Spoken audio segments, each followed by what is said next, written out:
The session is focused on profiling a successful regional collaboration that is in Austin, Texas.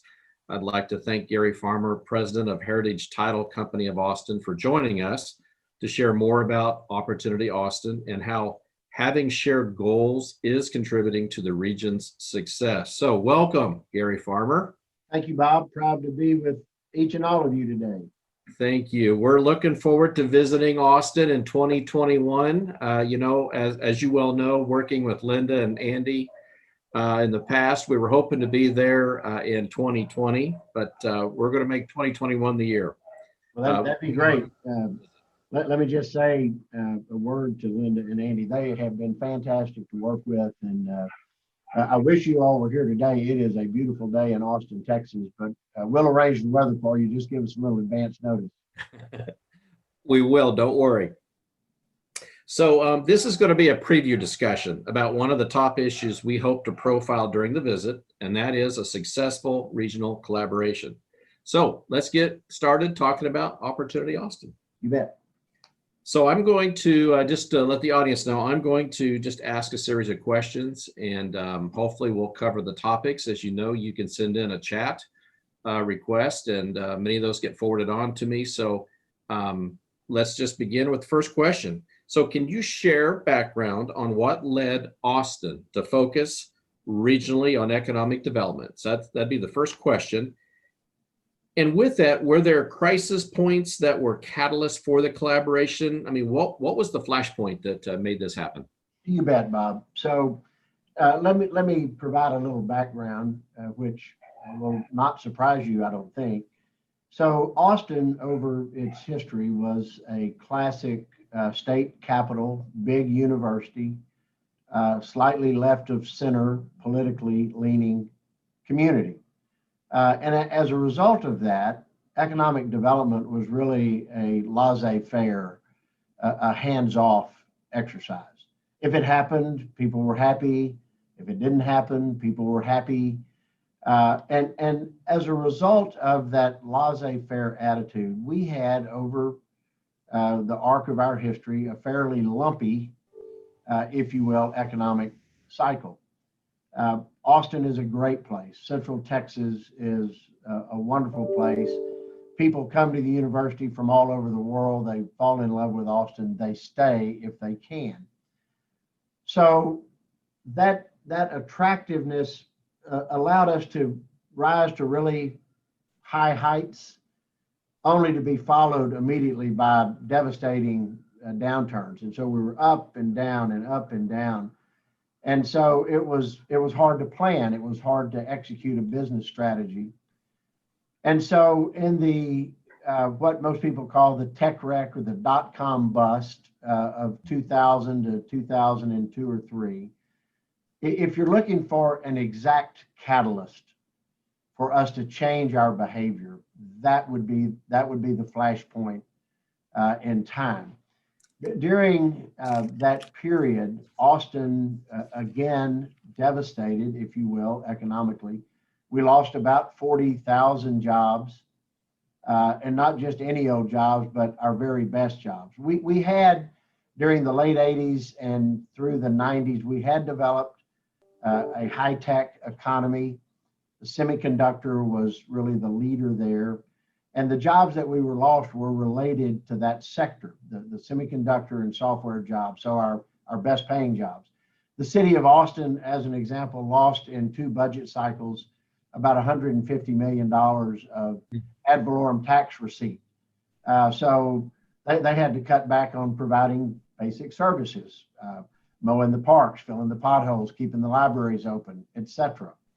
Our unemployment rate obviously skyrocketed. Our poverty rate increased, child poverty rate. I mean, literally any metric that you wanted to study, it was going in the wrong way. And so it was really a call to action. And that call was answered by the business community. The city of Austin did not have an economic development game plan. They did not have an economic incentive plan. They literally didn't know what to do. Although city leaders at that time recognized that something had to be done. But the business community is the group that answered the call. And we put together in 2003 our Opportunity Austin plan, a very comprehensive economic development game plan, focused, laser-like focus on particular areas that we wanted to succeed in. And with the belief that if we could be successful in those particular areas, we would diversify our economy, strengthen the economy, make it more sustainable as an economy. And in truth and in fact, that's what has happened over time. So you mentioned the city didn't have a plan, the business community came together. Can you kind of walk through how you developed that plan? What was that process that got you to build that business plan, that regional plan? You bet. So to the extent that anybody thinks I was being pejorative about the city, the business community didn't have a plan either.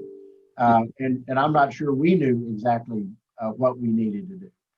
In fact, Bob, I would tell you, we absolutely had no idea what to do. And so we hired a consultant. We hired a very good consultant out of Atlanta, Georgia, more than 500 miles from Austin, therefore they could qualify as an expert. We hired Market Street Services out of Atlanta. They are an economic development consulting firm.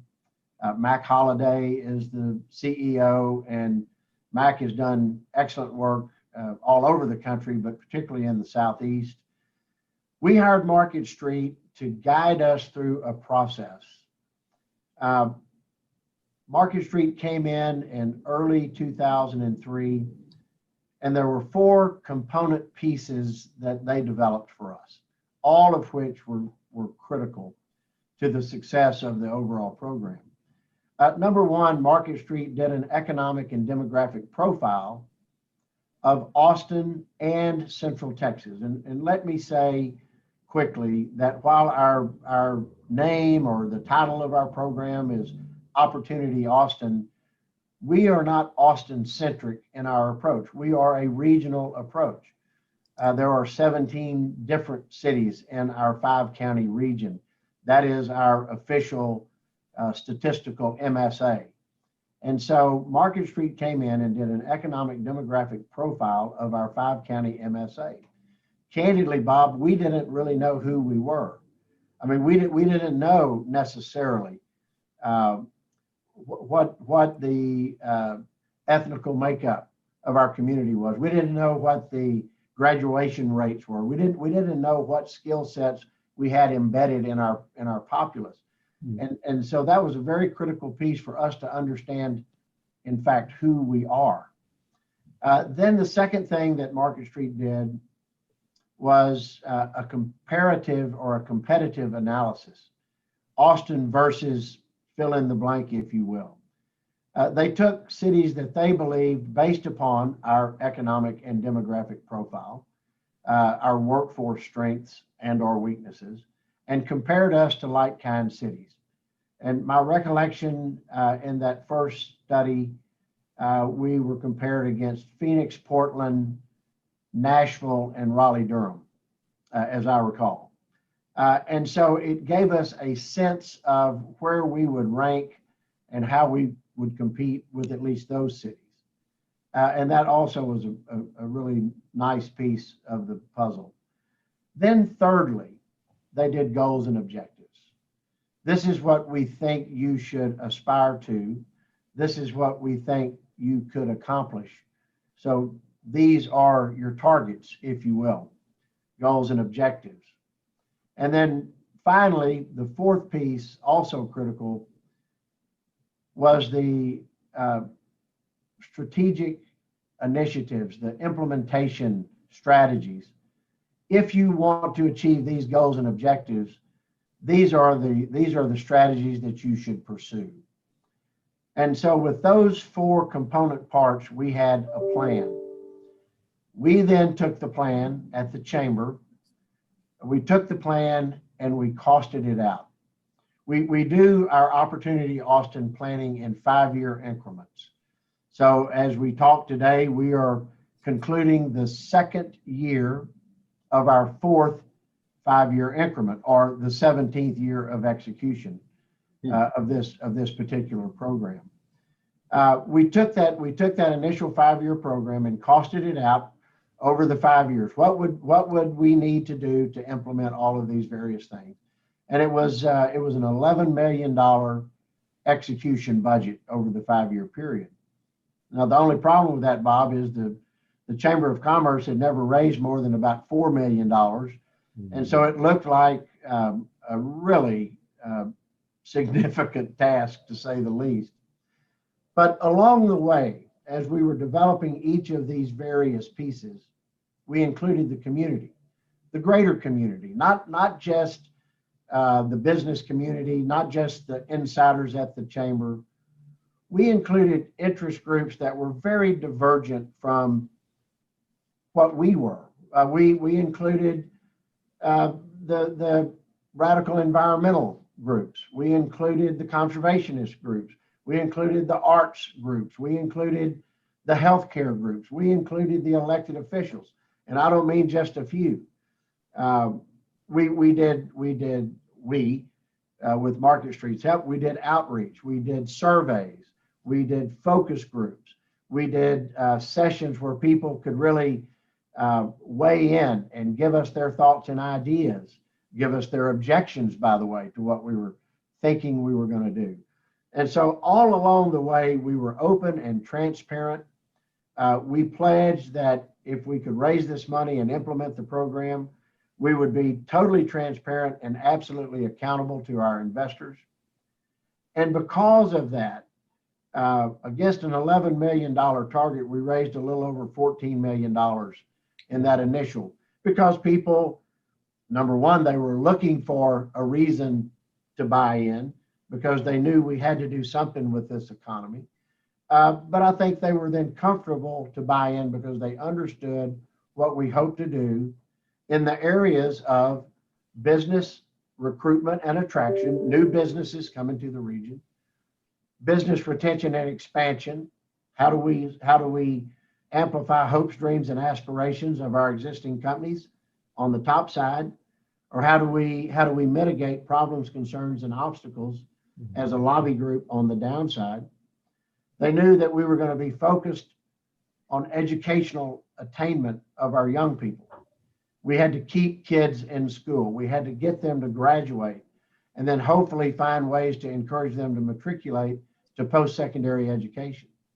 And they knew we were going to be laser focused on infrastructure, building the necessary roadways that we needed, making sure that we had proper energy or power supply, focusing on the airport to make it a bigger, better, stronger airport, and those sorts of infrastructure things that were quite important to the development of the region.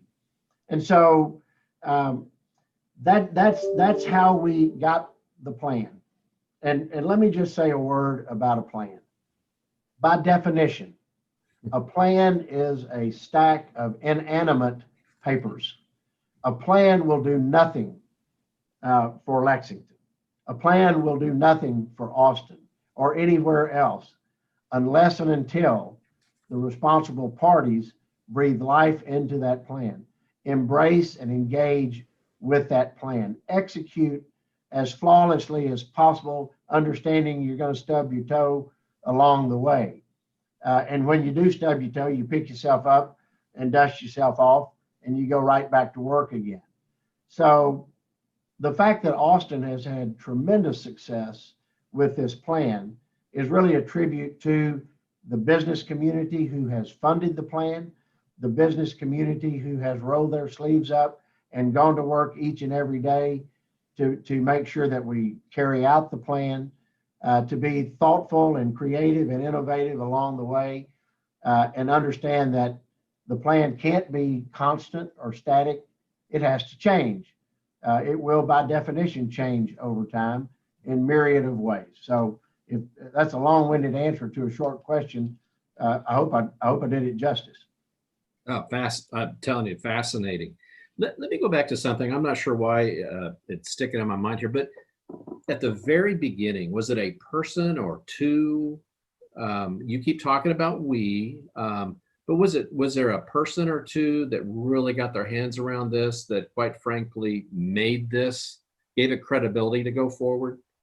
Well, humble as I am, Bob, uh, I was asked to put this together. Um, Candidly, our chamber at that point in time had fallen into some degree of disrepair. Yeah. And we have a wonderful man in town named Charles Barnett, who at that time, headed up our largest healthcare system. And Charles called me in November of 2002, and he said, Gary, we deserve a first-rate chamber of commerce, and I am committed to make that happen. And so I have agreed to be the volunteer chair of the chamber for 2 years to fix that. The problem is we need a robust economic development component, and I can't spell economic development. So that's your piece of the deal. Yeah. So I said yes. I agreed that I would take the project on, and I could not have been more blessed.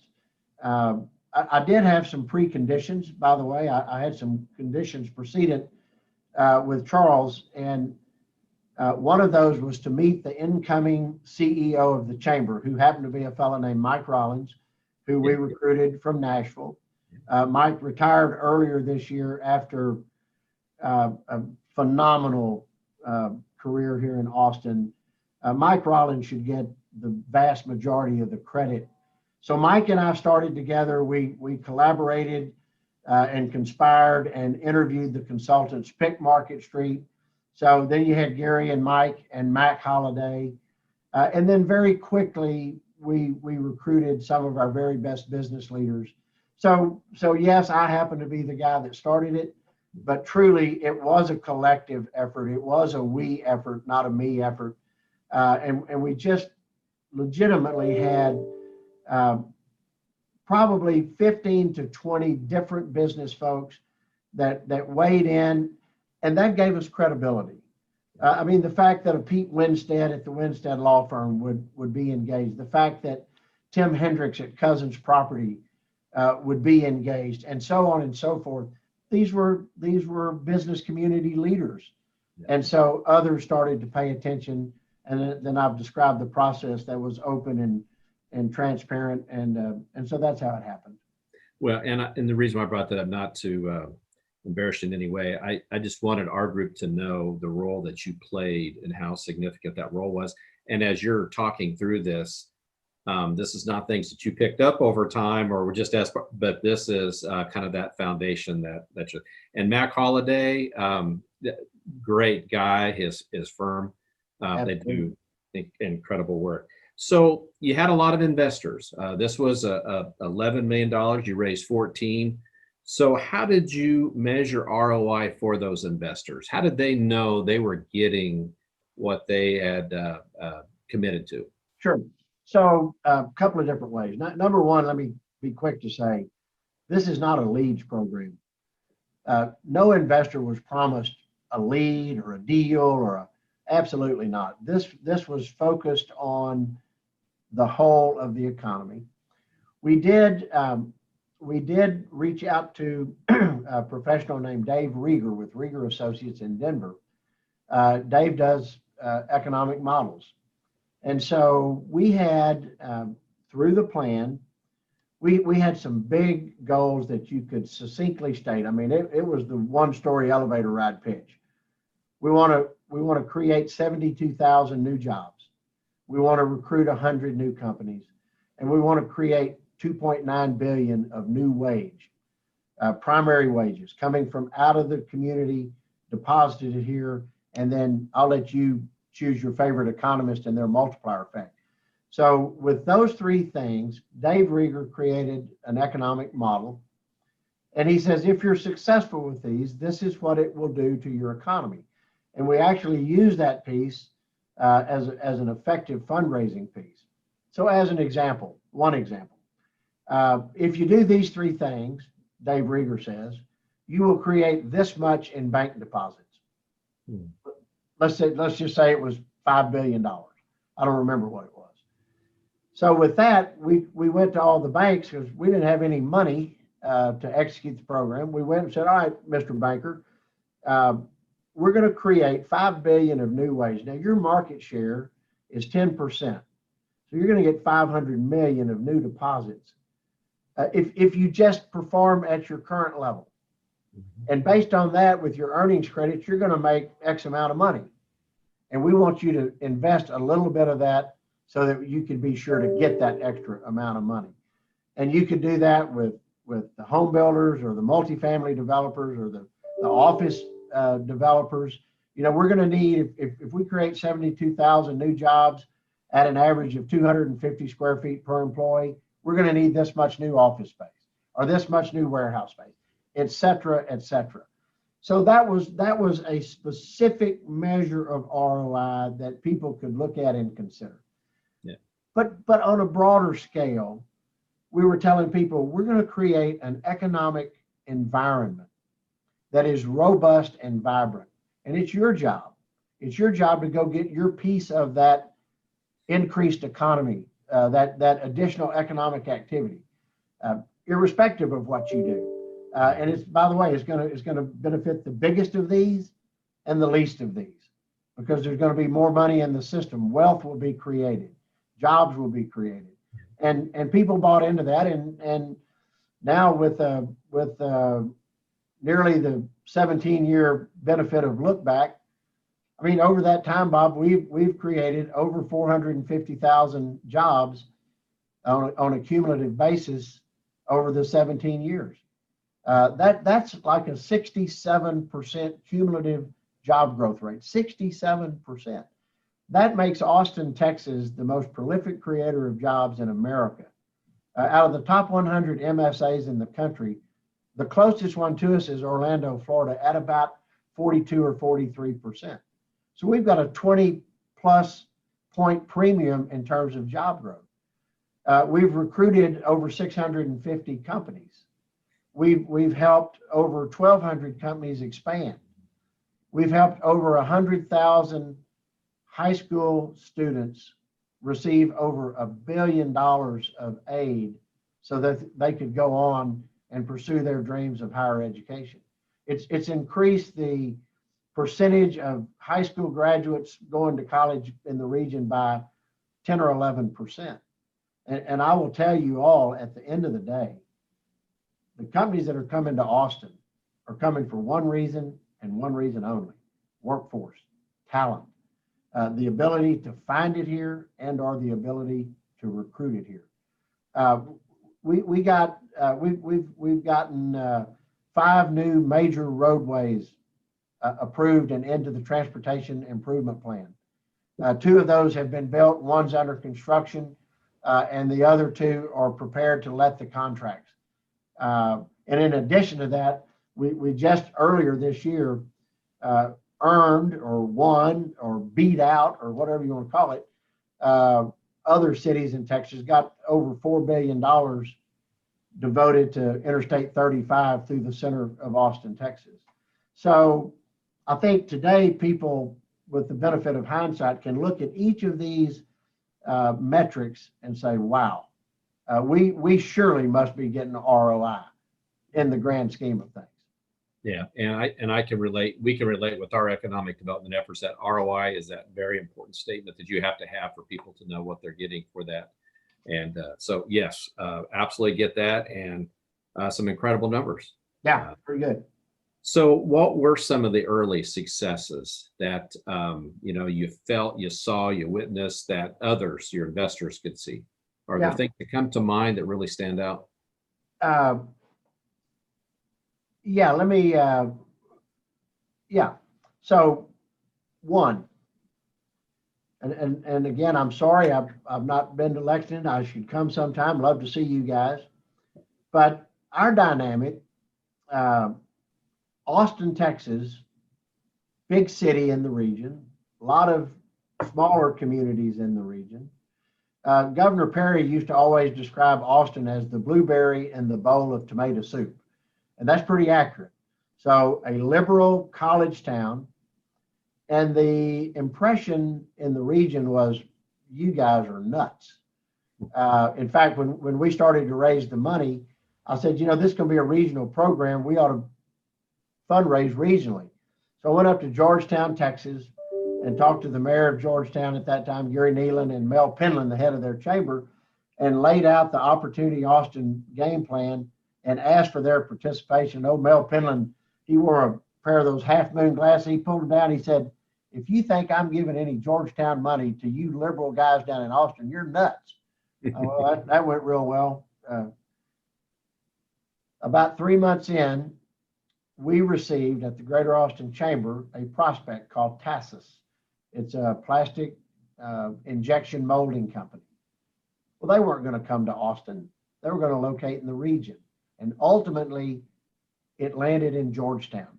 And they built like a $20 million facility and created 125 jobs or something.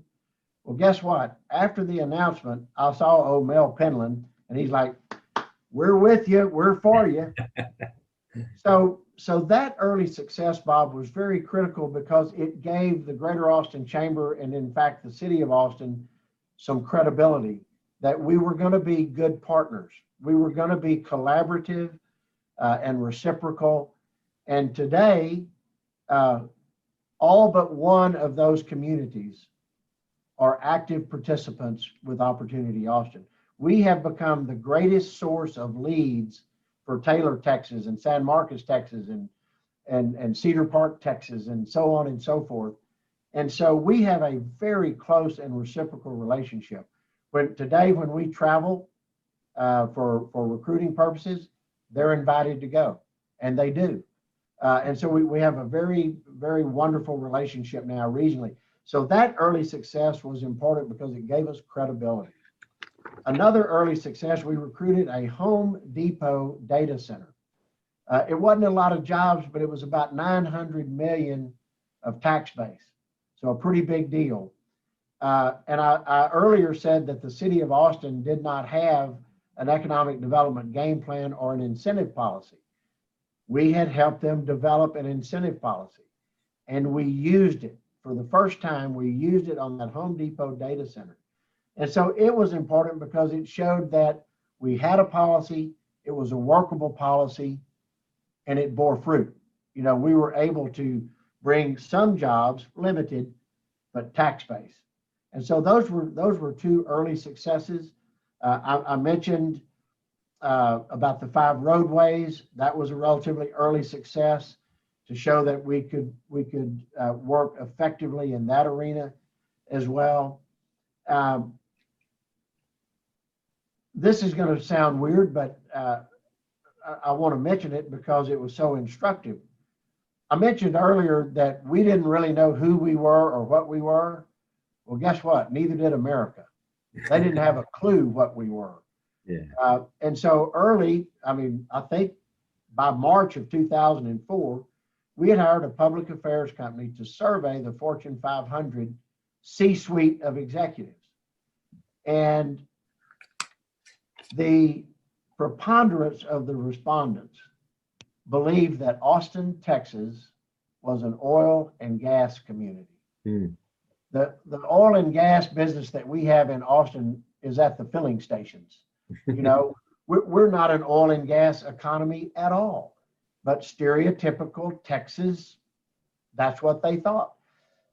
So if you can imagine a software CEO in the 128 corridor of Boston, and she's tired of Massachusetts winters and Massachusetts taxes, and she's thinking about moving her software firm and the 250 jobs that go along with it, she wasn't thinking about Austin, Texas.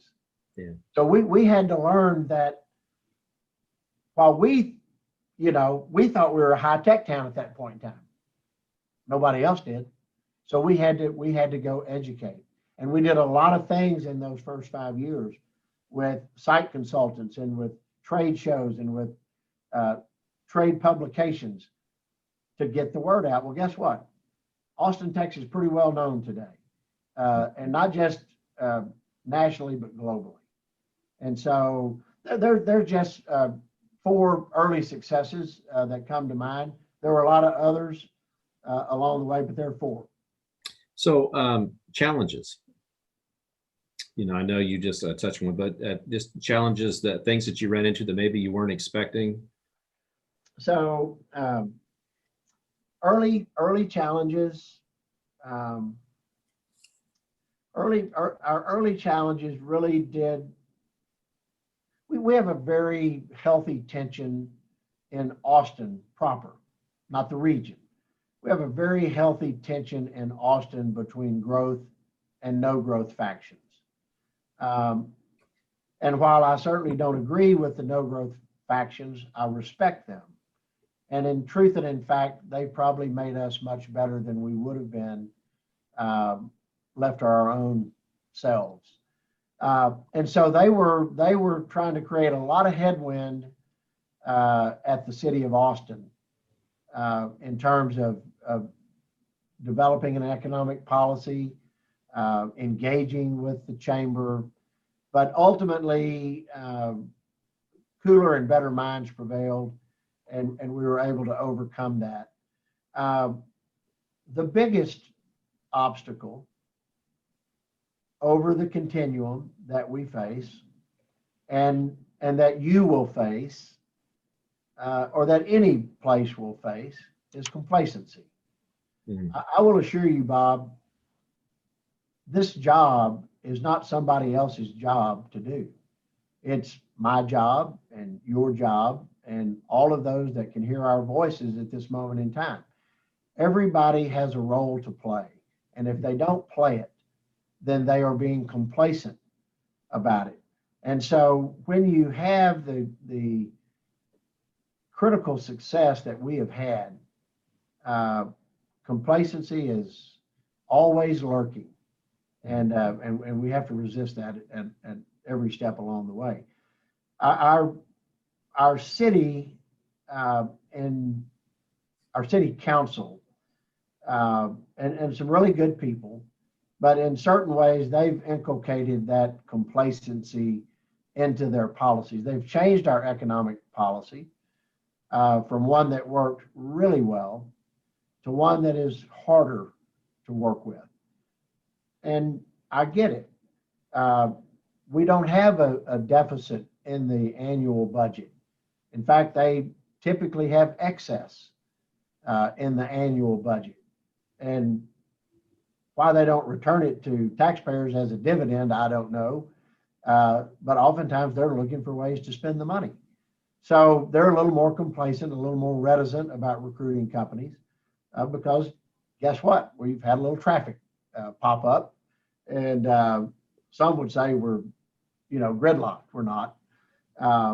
But anyway, complacency would be the biggest challenge that any community would face, my opinion. Yeah, I can see that.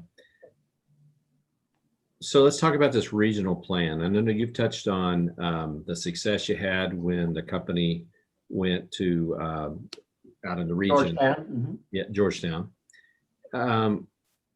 So what are the benefits to having that shared regional plan? I know I'm asking kind of a basics question, but I think there's a lot more to that. You obviously you built trust.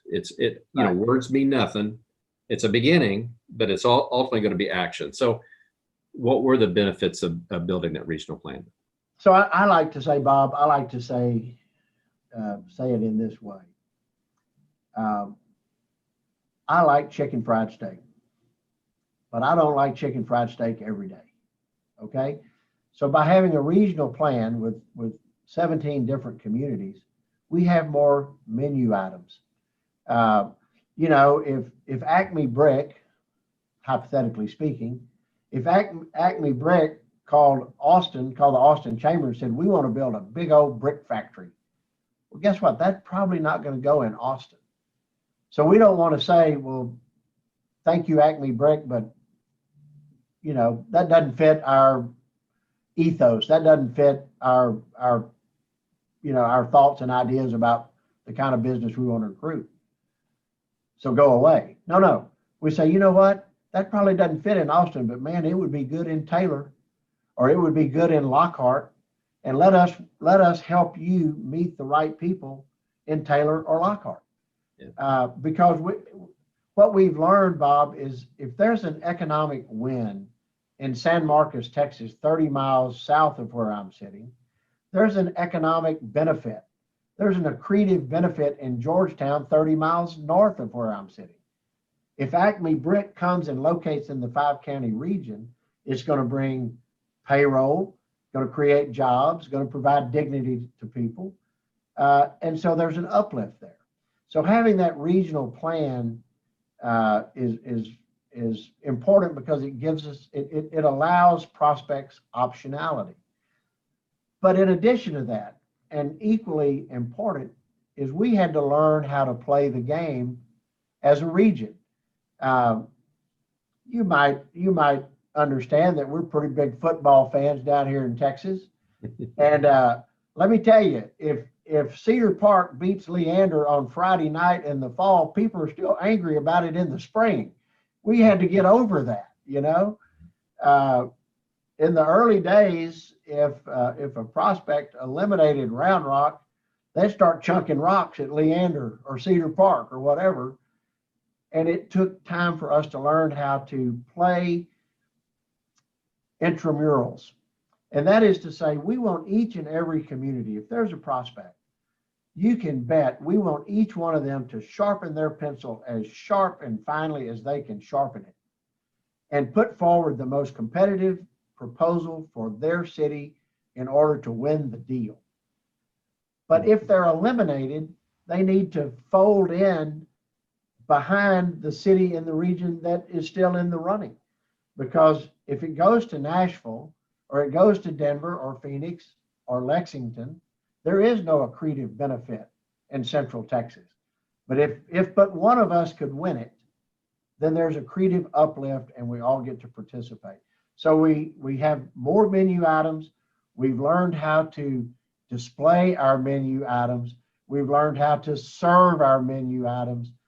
We've learned how to be gracious losers on occasion and move on. So I think that regional, the trust and the confidence and the friendships that have been developed have been really significant. And it's been a great fun thing to watch develop over time. You all can do that in your region equally well. Well, and I have to say, many of the things you're talking about, quite frankly, we're doing many of those same things, which kind of takes me back to this question of, and I think you touched on this, but when you first started building this plan, did you have a hard time getting a lot of the regional folks to come to the table to help build it? Or, I mean, because again, I'm assuming there wasn't the trust there yet. We did. They were very hesitant to join. They were, and justifiably so, by the way. I'm not being critical. Austin, the city of Austin, over time had kind of been the bully in the region. Yeah. And so I think their hesitancy or mistrust or distrust, whatever the appropriate word is, I think that was all certainly justifiable. And it was incumbent upon us to earn their trust and their respect and their collaborative participation. And we have done that over time. We tried to include as many of them in the planning, and we still do. I should say we didn't plan with Market Street in 2003, and we're still operating on that plan. We do this in 5-year increments. We are executing today our 4th 5-year plan. This plan is significantly different than the first plan. And in addition to those 4 plans, we invite Market Street to come back in the middle year or, the 3rd year, so 2021 will be the 3rd year of this 5-year plan. Market Street will be here in January to grade our paper, to look at the plan, to see how we've done, to look at goals and objectives, and to see if those goals and objectives are still valid. It could be that the goal has been fully exploited, and therefore we don't need to spend more time on it. or it could be that the goal, for whatever reason, is completely invalid. I'll give you an example. In the first plan, starting 2004, we had a goal to recruit 23 Tier 1 automotive suppliers because San Antonio, Texas, in 2003 announced the Toyota Tundra auto manufacturing facility. Mac and Market Street looked at Toyota facilities at other places and realized that the 23 Tier 1 suppliers were all located between 50 and 100 miles from the main plant. They were located 50 to 100 miles because they didn't want to compete in the same labor shed with, Mother Toyota, but they had to be close enough for just-in-time delivery. Austin, Texas, 82 miles from the plant. We said, heart of the melon, we are going to mop up. Well, guess what? Toyota, for the first time, announced a supplier park adjacent to or contiguous to the mothership. That goal and objective was no longer viable. And so we needed to just take it off the books. We didn't need to spend money because we knew we weren't going to be successful. And all those suppliers located down there. So, or maybe something new has come along. 2018, Austin, Texas recruited Army Futures Command. That's national defense. We now have a national defense target in the plan because most of the national defense contractors are going to want to be proximate to the Army Futures Command in Austin, Texas. The year before, we didn't have that. That wasn't a possibility. You would have never thought of it. So it's got to be a living, breathing document, a malleable document that changes with circumstance and time and refreshed periodically. And so that's how we work it. And you're making the point, you don't wait for Market Street to come in to make those changes. That's the part of the actual, the life of it, how it breathes, lives, and correct. Changes, and you have to do that. Yeah. So what kind of advice do you give communities? Again, there's a lot of what you're talking about that we do here. Angelou Sure. Came in 10 years ago, helped us build our plan. We went out in the region. We brought a lot of folks in. You mentioned Toyota. We have the big mothership plant up here that makes the Camrys and a number of other hybrid cars here. And so what do you tell those communities? What are the lessons or the things that you've learned that, if you look back now and you could do it all over again, you maybe would do different? Are there those kinds of things that you think about from time to time that if you just had known then what you know now? Bob, we've had such great success. I don't know that I want to change a thing. Surely along the way, I thought, well, we should have done this differently or could do it better. And there are things we could do better. We again, over time, so our first campaign, we raised 14 million. The second campaign, we raised 18. Third, we raised a little over 20. This one, we raised a little over 21. But we didn't, while we met or exceeded our goals in the first two campaigns, we fell short of the mark in the second two campaigns.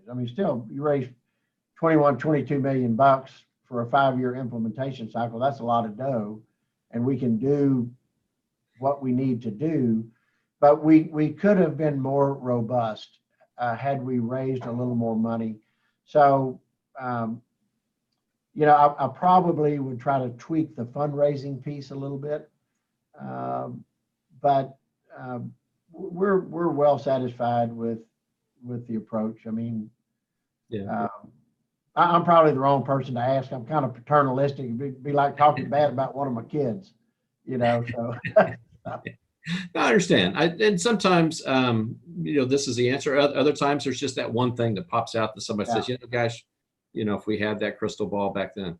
But I will say the one thing we did right particularly given some history, is total transparency, absolute accountability. We have a great fiduciary board that provides oversight. We are so judicious in the use of the resource. We understand that it's very precious resource. So that part we have done very well. The collaborative part, particularly with the regional partners, we have done very well. We worked well with the city,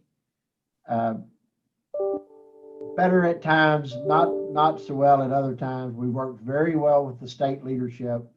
We've been fortunate to have Governor Perry and now Governor Abbott, both of whom understand the value of creating jobs for families in Texas. They're very good salespeople, as you might imagine. So we've done a lot of things right. The main thing is, I think we overcame that laissez-faire attitude, and we have, I think we fully now understand that it is my job, not someone else's. And I think so many of our contributors and so many of our volunteers understand that it's my job. If I'm not happy with what's going on, I need look no further than the mirror to understand who I should be fussy with. And so that would be the biggest piece of advice that I would give to Lexington and the region. I'll give you an example. I've been invited to go around and speak, and you might have an idea that I like to talk. But I was invited to go to Minneapolis, St. Paul a few years ago. And which I'd never been to Minneapolis or St. Paul, and I'm not going back in January, I'll tell you that. It was cold. But a group of, I think there were 5 or 6 from Minneapolis and 5 or 6 from St. Paul, and they took me out for a nice dinner the night before, and then I was going to speak to 400 or 500 people the next day. And Bob, I mean, literally, I think they forgot I was there. And all the Minneapolis people were on one side and all the St. Paul people were on the other side. And I just listened for about an hour and a half. And then it's like somebody looked down at the end of the table and said, "Oh my God, who are you?" and they said, "Well, Gary, you've been listening. What do you think?" And I said, "I think y'all been throwing rocks at each other across the Mississippi River for the last 100 years. I said, you are talking at each other. You're not talking to each other. Yeah. I have not heard one collaborative, cooperative comment. It was me, I. I said, y'all got to cut that out if you want to be successful." And I said, I don't know a rat about Minneapolis, St. Paul. What I can gather is Minneapolis is the white collar side of the river and St. Paul is the blue collar side of the river. Take your diversity and use it as an asset. Yeah. These things are not mutually exclusive. You should come together and use that diversity as your greatest strength. And so I don't know anything about Lexington either, or the surrounds. But to the extent that you have diversity, don't decry it, embrace it, incorporate it, and bring it together. And I will tell you one goal and objective that we've yet to accomplish. It was contained on the last page of the first report. And it was to create a super regional strategy with San Antonio. And we still haven't accomplished that, but guess what? We're working on it. And there are some business folks in San Antonio that about 2 years ago, they woke up and smelled the coffee and said, my gosh, what y'all are unbelievable, and we're still running in place. And they're going to bring up a program. I encouraged them to hire Mac in Market Street, and they did, because he knows us like the back of his hand. And now he knows San Antonio. And so COVID has delayed their kickoff, but I have a call at 1 o'clock tomorrow with a group down there about fundraising, not about the plan. They got a plan. Yeah. About fundraising. How do we go about this? If they can get that kicked off, then we're going to be very quick about trying to look at a super regional strategy. Austin and San Antonio couldn't be more different. And that's the beauty of a super regional strategy, because we couldn't be more different. We won Army Futures Command. San Antonio was recently named as one of 6 finalists for the Space Command. They helped us win the AFC, and we're now trying to help them win the space deal. Collaborative. And if we can bring the two together, it'll give us better political standing in the state of Texas, by the way, with the Texas Department of Transportation. I mean, Houston, Dallas, they're the big guys. Dallas, Fort Worth, Houston, Austin, San Antonio combined, we can be in the same weight class with them. So I would say embrace your diversity and use it as an asset. Well, and speaking of diversity, and I also want to go back on and have you, I know you've touched on many of these, but the priority areas of opportunity, Austin, workforce, infrastructure, jobs, innovation. But one of the things I heard you use the word diversity a number of times about, embrace what's different among you all. How about as far as bringing together the minority, majority parts of the community? Has that been a piece of this, from procurement to how you help all folks grow their business? Absolutely. We couldn't have better partners than the Asian Chamber of Commerce, than the Black Chamber of Commerce, than the Hispanic Chamber of Commerce, than the LGBT Chamber of Commerce.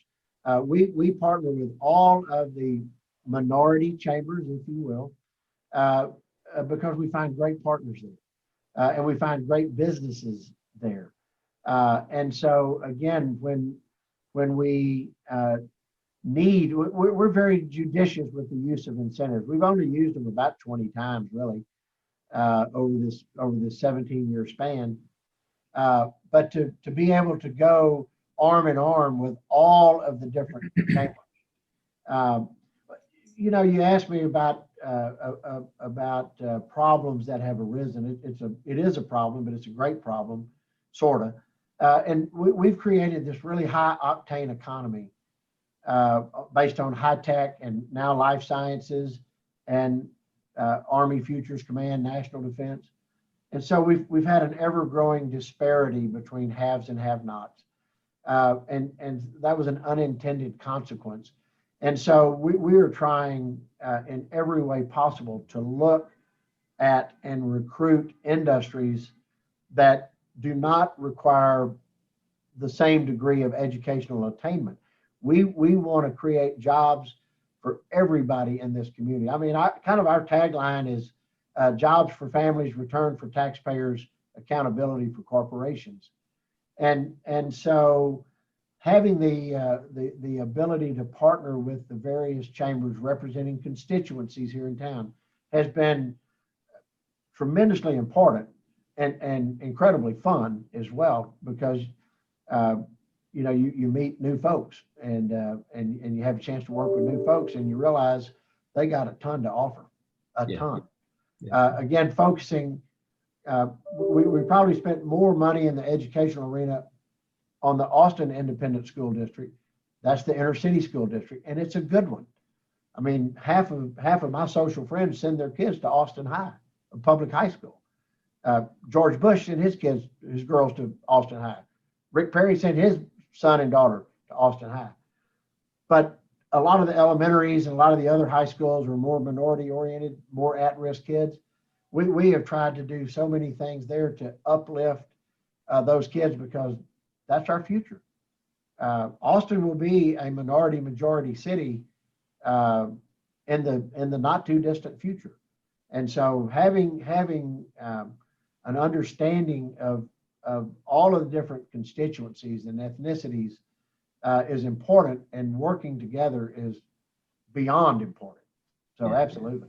Well, and you touched on something with the different chambers there in Austin. We've been very fortunate to have a combined chamber where all of our ethnicity, all of our community, minority, majority is all under the one chamber umbrella, so that we're all right there at the same table, not fighting against each other. Not to say that that's what does happen in Austin, but I know it does happen around the country. So good point. So going back to, I know we got to wrap up here, but going back to Opportunity Austin, the priority areas, again, just to kind of spell those out again for us.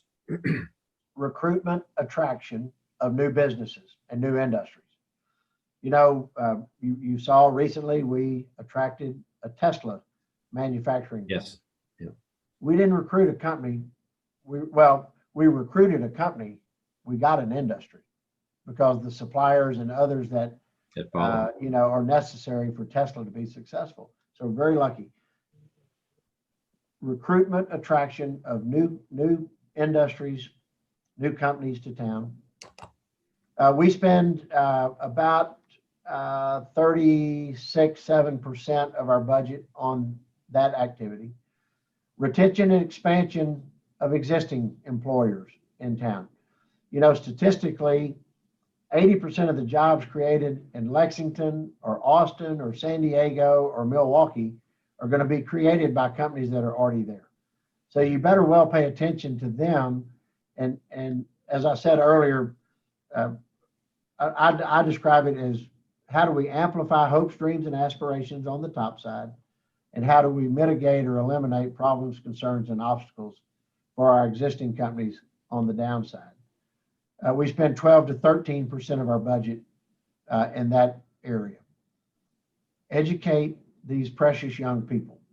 Keep them in school. There are natural chasms along that educational continuum where these kids naturally fall out.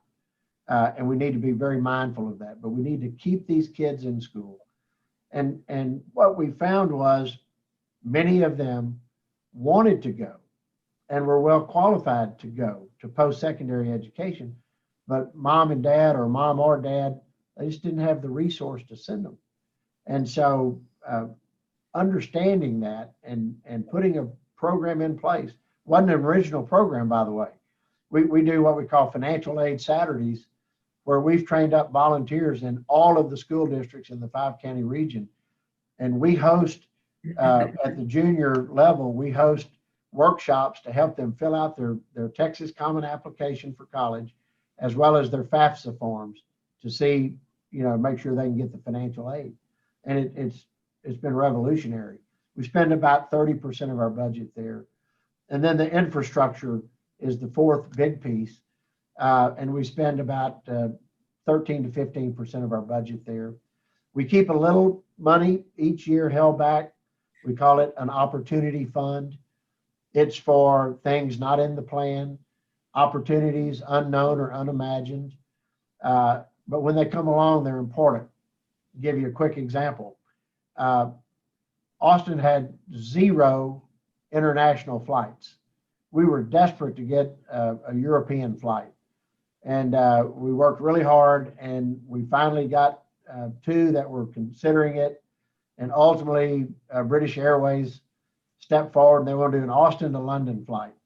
And I tease and say the British Airways official getting ready to sign the agreement. And he said, I need a little walking around money to advertise this. Well, we had a little walking around money, so we kicked in a couple $100,000. And he said, well, thank you very much. And he signed the deal. And it's been tremendously successful. But for the pandemic, at this point in time, we would have directs Austin to London, Austin to Frankfurt, Austin to Paris, and Austin to Amsterdam. That one deal proved up that our market would support European travel, and that our business segment would support travel. So those are the 4 main areas with a little money left over for opportunities unknown. Yeah. Gary, this has been a great conversation exchange to learn what you're doing. And what we've been trying to do here on our 3-day summit is figure out how do we take that next big, bold step forward. The good thing that I sense from the 20 years I've been here is that we're doing a very similar rollout on how we're trying to pull all the pieces together. It's just there's so much we can learn from each other, but that we can take away from what you've done there. And so anyway, congratulations on Opportunity Austin, what you've done, the impact you've had. And also thank you very much for taking time to speak with us and to share your successes and the challenges. I think we often, on our leadership trips when we come, we're looking for the successes as well as where maybe did you stub your toe that we could avoid. Right. that. But thank you. Well, I've enjoyed the time with you all today, and I look forward to welcoming you sometime in 2021.